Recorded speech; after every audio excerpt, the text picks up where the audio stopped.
You are listening to the Unsoberly Sober Show. I'm your host, Magnify Maggie. This podcast will turn your perception of going sober upside down. We're going to be working from the inside out to get you that dream life. So make sure you stick around for the end of the episode where I'm going to walk you through our weekly positive pursuit exercise to begin rewiring that beautiful mind, baby. What is up? We are back, my free and powerful friend. This is the Unsoberly Sober Show, and I'm your host, Maggie Jensen, aka Magnify Maggie. Today, I am so excited to get back to my roots. I want to be real for a moment that I just got back from a trip where I was able to unplug. I was able to really go inside, introspection, reflection, and something that I realized was, you know, in the midst of talking about what I love with alcohol freedom, I've also become consumed by alcohol thoughts just in the nature of running my business and coaching clients and creating content, writing my book, doing this podcast. I've noticed that so much of my focus has gone into the direction of alcohol, alcohol, alcohol. And you know, that's one of my philosophies for alcohol freedom is to actually not be thinking about alcohol all the time. But the nature of my work, I've had this kind of personal agreement with myself. Hey, if you're going to show the way to not think about alcohol, you're going to have to think about alcohol yourself. So you have to detach, you have to do a lot of self-work and keep your mind in the right place. But I'm human. And over time, the past few months, especially the past few weeks, I've just been really in depth with alcohol thoughts and alcohol conversations. And so today I need a breath of fresh air for myself. And so I want to go back to a topic that I am so passionate about that assisted me in creating the identity of somebody who doesn't sit around and dwell and ruminate on drinking, but in fact is excited about what's next, the next move, the next goal, the next progression. And this topic is nutrition. I've touched on this a lot, you guys know, but I really want to break down today kind of like the starting point for somebody who is saying, you know what, I'm going to shelve alcohol. I'm going to shelve my drinking habits for a while. I'm ready for a season of alcohol freedom. Even if you don't agree to a certain amount of time, you're just saying, you know what, I'm going to experiment with it. What do I do with my time? What do I do with my hands? And how do I train myself to have self-control in this endeavor? And I think nutrition is just one of the most powerful ways to do this. But here's the thing that I see time and time again with people that are kind of doing this on their own through self-study.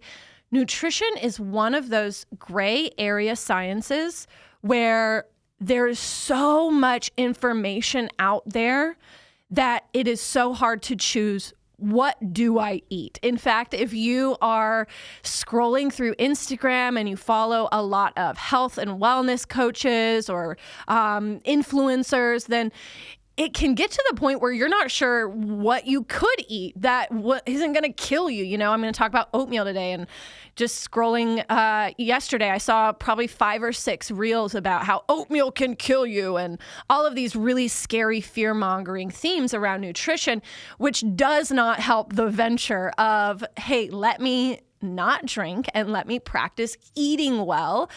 When you look on Instagram or you even search Google for healthy eating strategies, it's just, they're running amok out there, guys.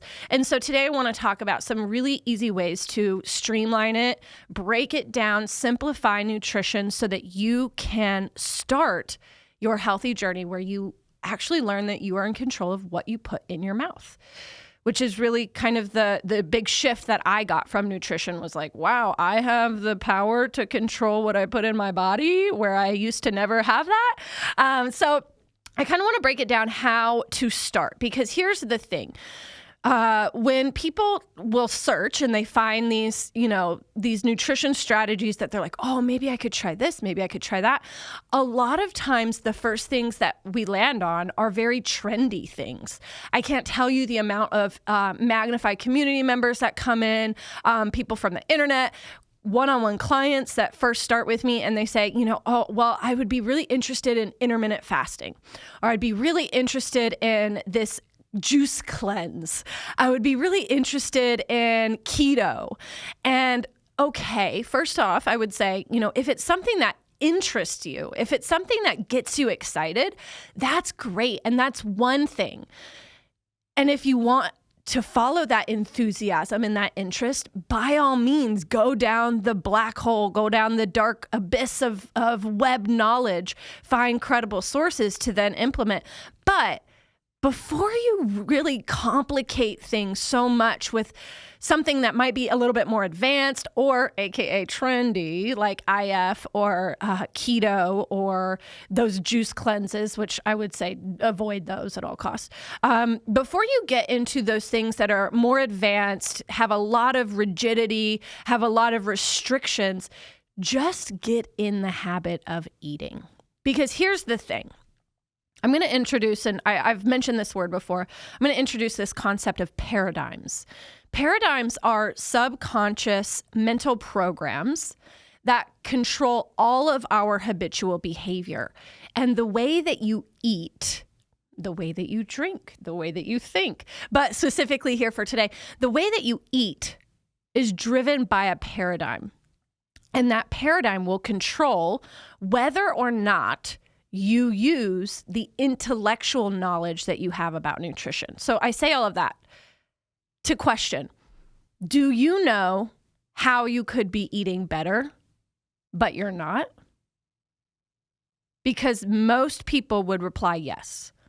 They know that they could be eating a little bit more protein. They know that they could be having a breakfast before they rush off to the office.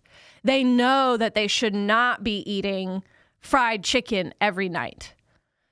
But for some reason, that intellectual knowledge is not being utilized.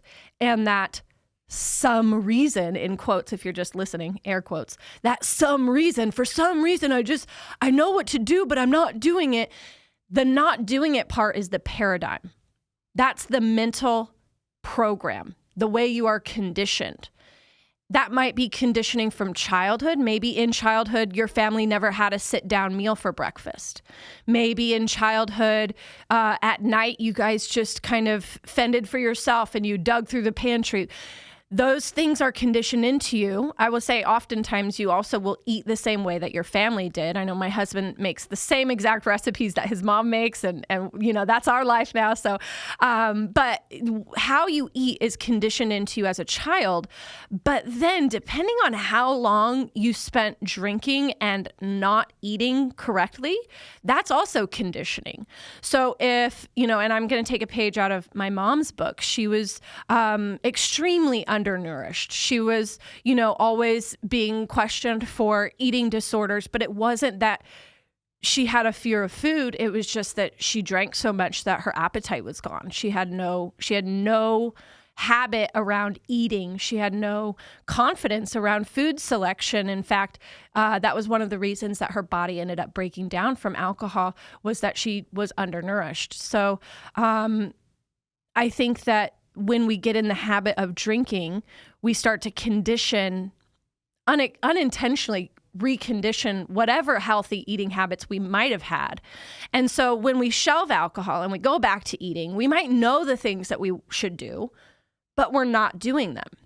So to get started with nutrition, before you start introducing all of the numbers and all of the ingredient knowledge and all of the should I get processed or minimally processed or what's ultra processed, before you start to overwhelm yourself with that data, that intellectual knowledge, just focus on building the habit. Because what you're doing when you build the habit of eating breakfast every day and eating lunch every day and eating a good healthy dinner every night, you're shifting your paradigm. You are shifting that mental program that operates, that right now might be saying, oh, well, you're not starving, so you don't need to eat. So just skip breakfast. Or, oh, well, you didn't have time to eat. You didn't make time to eat. So go through McDonald's for breakfast today. So these are the ways that paradigms show up. It almost creates a narrative in our mind that makes stepping outside of the paradigm sound and seem impossible. And what I mean by that is, it's not like it's going to be a conscious thought of, no, you shouldn't eat, but it'll be, oh, well, I can't eat because this person is needing me right now. I can't eat because, I'm in a rush. I just don't have time to eat. I don't wake up in time. So it's all of these little ways that show up that come through consciously from a subconscious program. So we want to override that program. And to start off, I want you to create a schedule. This is not your weekly exercise yet. So I guess today we have a few different exercises, but and I would say 99% of the people that listen to this will not actually do the exercises. So you be different. You actually do this. So I want you to get pen and paper out, and I want you to write BLD, breakfast, lunch, dinner, and decide what time you are going to have those. Now, it doesn't have to be, if you say 8 a.m. for breakfast, it doesn't have to be 8 a.m. or else you just don't eat. If it's 8:05, that's fine. If it's 8:30, that's fine. Even if it's 9, that's fine. If it's 7:30, that's good. Whatever the case, create a window of time for yourself to have breakfast, lunch, dinner. Write that down right here and now. Breakfast, lunch, dinner. What time will you eat each? Now, as you decide that, I want you to think about what you will eat without judgment. Start off with something easy. Again, if you look at the nutritional narrative of especially the American diet, you'll hear so much chatter around this chemical inside of this processed food is poisonous, and this is something you should never put in your body. Again, those fear mongers, right? So it can be really hard to choose what you're going to have for breakfast. But I want you to just suspend yourself from that chatter. Detach yourself from that chatter and pick out something that's going to be easy. It does not have to be perfect. Something that is going to be easy. If that means even a high carb protein bar for breakfast, then that's that. That's awesome. If it's a Core Power 42 gram protein shake and that's all you have, that's great. If it's a muscle milk, if it's a banana, if it's oatmeal, if it's a donut, I don't care. Get in the habit of eating for breakfast. Now, next to that breakfast line where you picked out your time, maybe you started to brainstorm some breakfast items on that line. I want you to also give yourself a little rundown of how you would achieve that breakfast. What does that mean you would have to do? Reverse engineer this, right? So if you want to eat breakfast at 8 a.m., that means you might have to get up at 7 or 7:30. If you want to eat breakfast at 7 a.m., you might have to get up an extra 15 minutes prior to your usual alarm clock. That's okay. That's going to help you build discipline, because what happens when you get up at the right time and you take care of yourself, you have a nice peaceful morning routine because you're not stressed out, you're not running around like a chicken without your head, and you sit down and you have that nice breakfast. I know I've talked about this before, but I cannot overemphasize the sense of pride and accomplishment that you will feel from getting up with your alarm when you said you would, when you wrote down on that piece of paper next to your B and the time that you're going to eat breakfast. When you write it down, you actually follow through, you're sitting there eating your breakfast, you get up, you wash your little plate, you're going to feel like you are riding cloud nine. And all it took was for you to decide on what to have and how to get there, then follow through. And what this does, I know I'm taking nutrition a little bit further past just the habit of it, but what this does over time is allows your mind to say, I can actually achieve anything that I decide, and then I plan, then execute. Literally anything is within my reach if I decide, plan, and execute. And that can be done with something as little as a nutritional strategy, a nutritional habit that you have reconditioned for yourself. So you've written down what time you're going to have breakfast, some ideas of what you're going to have.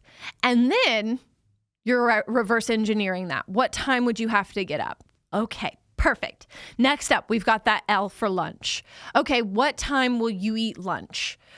Is that sometime that you have to pick a window during work? Is that working from home and you can kind of be flexible and slip and slide a little bit? It doesn't have to be a hard time. What does that look like for your lunch? And especially if you work outside of the home, this is where it's really important to write down those items that you could have. If you work outside of the home and you are wanting to work on your lunchtime eating nutrition habits, then maybe you go on Amazon and you find a cute little insulated bag. And then you keep going on Amazon and you find these little ice packs. I've got ones that are shaped like pineapples and butterflies and all these things. You can just get little square ice packs too. These are all things that you can get for under $20. And then you have that overnighted to your house. Now you're ready to get your healthy lunch packed for work. Some things that are easy to bring along. Packets of chicken, packets of tuna. I know some offices, I used to work in an office and they were like, nobody can eat salmon or tuna here because it just kind of smelled up the place. But, depending on your workplace, depending on your work environment, maybe you can even step outside to have lunch, sit in the sun, whatever that case. Decide on some menu items that you're going to bring in that little lunch bag right here and right now. Decide, plan, execute, right? So maybe it's packets of tuna. Maybe it's 2 yogurts, because one yogurt that is like 100 to 150 calories is not enough calories to get you through. But to start, anything is good. Maybe it's a couple packets of yogurt and a banana. Maybe it's a sandwich with like 5 to 7 slices of deli meat on there. I don't care if it's white bread. I don't care if it's Kraft cheese and mayonnaise and Hormel packets of salami, like whatever, or bologna. Whatever it is, get in the habit of it. Get in the habit of bringing that little bag with you. And when all of your coworkers are like, I'm going to Chinese buffet, we're going to go get McDonald's, you say, nope, I'm all set. I've got my lunch here. And again, think about how that makes you feel, that you decided, you planned, and you executed. Now moving into dinner. Okay, what time will you have dinner? When you get home from work, what are you going to be doing? Are you going to go straight into dinner prep? Are you going to go for a mindset walk? Of course, do something that is valuable. 5 o'clock, that witching hour, sometimes getting home from work. God, my boss was such a dick. I want to have a drink. Do something, especially with nutrition, that will keep your mind focused on the positive. Keep your mind focused on what you can control.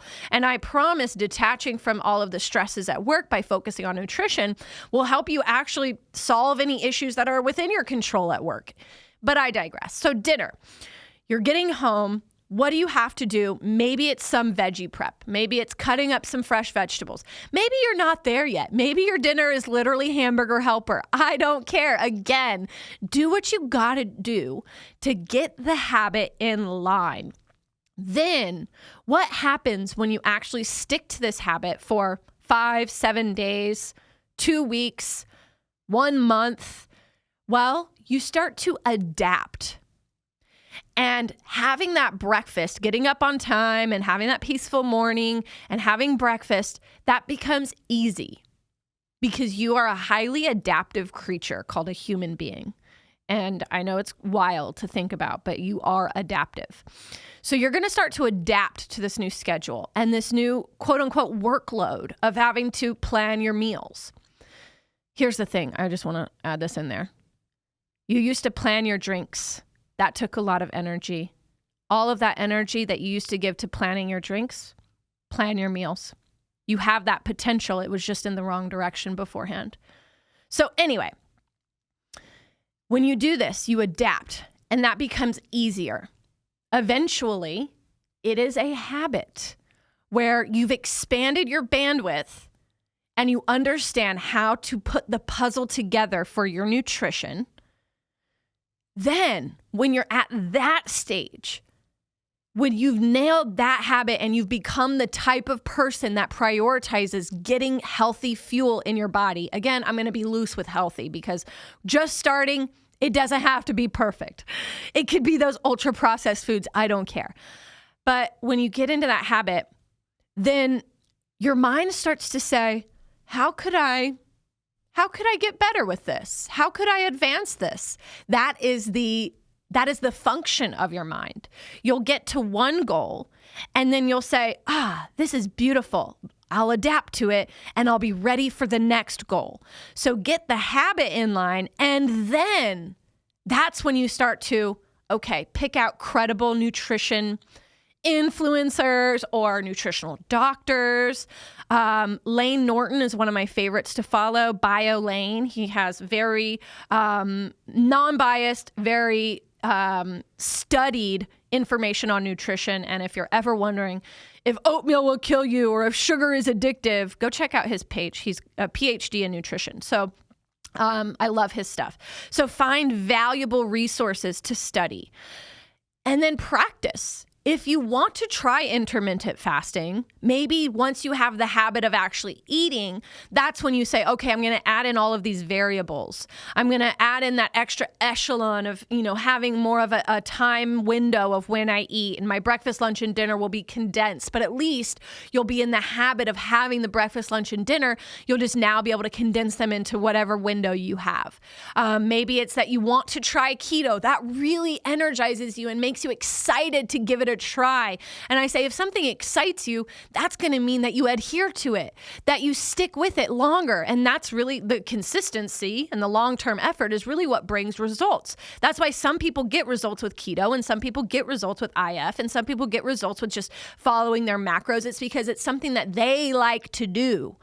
And so they stick with it for a long time. So you might not find the thing that you love to do right off the bat, but keep experimenting with ways to fuel your body. Again, you used to spend so much mental energy on planning your drinking, so you can spend that mental energy on planning your meals, and you will feel so good about it. Long-term positive reward. And think about the self-image. Now you know you're disciplined. You know that you have self-control. You know that you are the type of person that is worthy of food and fuel. A lot of times this helps alleviate body image issues. It also helps shed fat, build muscle when you start following the right strategies. And sobriety for me really became just kind of a side effect, a symptom of taking care of myself, of actually enjoying how I spend my time and what I put in my mouth, and not having the shame and regret every single day of what I put in my mouth yesterday. You start to free yourself of that, and you realize how much it was consuming you before. If you are still consumed by this, you might not even recognize it, because it's now just normalized. You've adapted to that state of being full of shame and regret about what you put in your body. You haven't felt the alternative adaptation. So give it a try. Again, don't overcomplicate things in the beginning. Just nail the habit. And then when you have that habit, when you've adapted to that lifestyle, that's when you can start saying, okay, well, my body, let me look on Google for a macro calculator, or let me hit up Maggie and have a nutrition consultation with her. Let me understand what numbers that my body needs with my height, my weight, my age, with my activity level, with my type of fitness, or maybe it's not any workouts yet. Maybe it's just going for walks. With my activity level, what kind of numbers does my body need? Because low calorie isn't for everybody. We actually need a specific amount of calories every day. I'm going to blow some minds. I need 2,500 to 2,700 calories a day. And I think a lot of women are blown away when they say, oh, wow, I need more than 1,200 or 1,300 calories. That's wild. So getting in the habit of eating more is actually quite a mind fuck, I will say. It's very scary. And so, of course, I'm here for that. I'm here for you. But as you get that habit down, you'll then be able to start researching your numbers and see what you should be hitting. The habit is there, so that won't feel overwhelming to then start to say, okay, now that I'm used to my breakfast time, my habit of eating breakfast, I'm ready to start focusing on getting 45 grams of protein and 15 grams of fat with my breakfast. And I know how to do that because I've experimented with different foods, and I've tried different things, and I've been to the grocery store looking at different types of foods that I could choose. And so building that habit has then elevated you to be to be more advanced in order to go ahead and make different food choices when you're ready, to start to utilize any of that food knowledge that you've gained. And so you start looking into, okay, how many calories might you need? How many macros? And then you can start looking into, okay, I would say focus on that first, reading nutrition labels, understanding how to plug in your numbers, tracking on MyFitnessPal.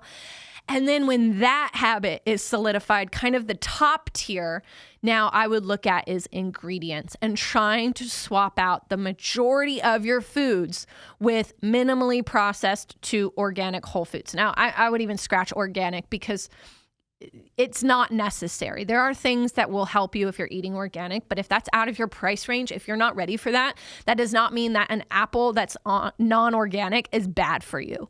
So, again, there are a lot of these rigid rules that have us so afraid. What I find is we're so afraid of the non-organic that we don't eat it, and then we starve ourselves, and then we're in the pantry eating the sleeve of Oreos because we were so afraid of something being non-organic. Now we've starved ourselves, we're ravenous, and we're making even worse choices. So doing the best you can in every moment. When you're at the grocery store and you're looking at two breads, or you're looking at two types of tortillas, or you're looking at two types of chicken, raw chicken, okay, if you have the funds for it, invest in the better one. Invest in the one that has a more limited ingredient deck, meaning that you just basically see, a few lines of ingredients, if not just one ingredient. Focus on having the things that are maybe a little bit higher fiber. That's a really good way to distinguish between something that's maybe subpar to more optimal, is looking at fiber, looking at protein, things like that. So as you progress, that's when you can start to really understand the ingredients and the processing of foods. But if you start to pile that on while you still don't even have the habit of eating meals, then it's going to be so overwhelming that you're going to throw your hands in the air and you're going to give up. And a lot of times in that give up phase is when the drinking is unshelved, come back into the game, and becomes the spotlight of every event again. So I want to help you break things down, simplify them, so that over time you continue to adapt and you continue to really grow into these goals. And it does not have to be eating the whole elephant at once. How do you eat an elephant? One bite at a time. So this week, I have an exercise for you to kind of carry on from that notepad that you had with your BLD, breakfast, lunch, and dinner. You might also want to add snacks in there. Trying to have a snack between breakfast and lunch, and then a snack either between lunch and dinner or between dinner and bedtime. Add that on your sheet. So you've got breakfast, lunch, dinner, 2 to 3 snack times per day, just depending. And the exercise for this week is to begin eating habitually. So with that note of what times you would need to eat, just execute. Have it in your notes app. Maybe set a reminder. If you said that you're going to have lunch at noon every day, put an alarm on your phone. If you said that you're going to have dinner at 6:30 and that means that you need to start prepping the hamburger helper, whatever it is, at 6, then set an alarm. If you said, I'm going to have a snack between my 7 a.m. breakfast and my 12 o'clock lunch, which is quite a bit of time to go without eating, then set your timer for 10 to have that breakfast, that apple or peanut butter or an oatmeal cookie or something like that that's going to keep you, scientifically, it's going to regulate your blood sugar so that you're making less impulsive decisions. You don't have mood swings. Your blood sugar regulation is really important for stability of your mood so that you're not on whim choosing to do things that are self-sabotaging. So, behind all of the effort of creating your new self-image and learning what to put in your mouth, it's also doing something physiological for you, for your mood. So the exercise this week is to have 3 square meals a day to keep the cravings at bay, not just alcohol cravings, the Oreo cravings, the cravings for shopping, the cravings for gambling, the cravings for anything that you know you shouldn't be doing, but you find yourself doing subconsciously, that you find yourself doing out of an emotional need that maybe you're not aware of. So 3 square meals a day to keep the cravings at bay. Have breakfast, lunch, and dinner. Incorporate your snacks. Now, for anybody that's already doing that and you're listening and you're like, yeah, but I'm one of those people, I already have my breakfast, but I need to work on like the quality of those breakfasts. Maybe you're at that level already and you're ready for the next level.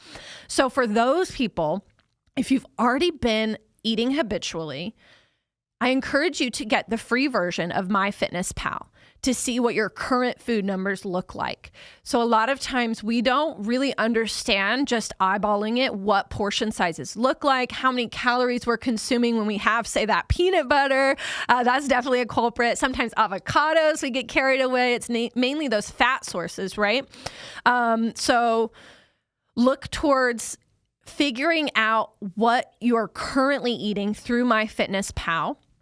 And if you would like to get one of my trusted macro calculators that I really love, I use it with clients, and then I, as a human, can adjust those numbers a little bit more, knowing them, knowing their life, knowing their lifestyle and their activities. I can help them adjust those numbers. But if you need a really trusted macro calculator, meaning a tool that will help you calculate how many calories you should have in a day, roughly, how many grams of that should be from protein, how many grams carbs and fats, please reach out. I'm on Instagram at Magnify Maggie.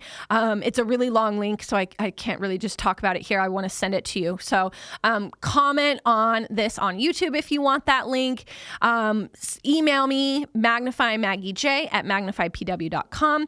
All of the contact info is in my description here. So if you would like some additional help with figuring out your numbers, please reach out. In addition to that, if you want somebody to help you do your nutrition numbers for you, help you formulate a plan, give you a meal plan to follow, then I am here for you. I love to sit down with clients and work on their mindset around alcohol. But what really brings me so much passion is to then advance that and say, okay, now that we're over the alcohol part, are you ready to talk about nutrition or a workout plan? So this really is my bread and butter. It is what was the first thing that helped me grow a new identity, basically, studying nutrition, studying fitness. I didn't know what I was doing at the time, but what I was doing was putting my mind on future goals, learning how to eat, learning how to move. And that in and of itself drowned out the powerful past that kept pulling me for 15 years, almost 16 years prior to that, pulling me with the obsession and temptation of alcohol. This was the first area that I dipped my toes in and got success. And I want you to feel that for yourself. So until next time, make sure that you're eating your 3 square meals a day to keep the cravings at bay, building that self-discipline, that control, and that beautiful self-image. And let me know if you need any help along the way. I know nutrition world is scary. It's gray area science and so many contradicting ideas out there. I am here for you to figure out what the heck to do with your eating. So again, until next time, remember, think different to drink different, think different to eat different, think different to move different. It all goes down in the mind. Signing out, I'm Maggie. It means the entire world to me that you have been here with me, letting me share my experiences and hopefully helping open your eyes to a bright, beautiful life ahead of you as well. So if you are loving this show, please, please, please subscribe, like, comment, and especially share this with somebody that might be in need. Please help get the word out. Word of mouth is so important, and I know that you're somebody special who can help me in this mission for thinking differently in order to drink differently or never again. Make sure you reach out if you have any questions you want discussed on the podcast. I'm here for it, so I'll talk to you soon. Signing out, Magnify Maggie.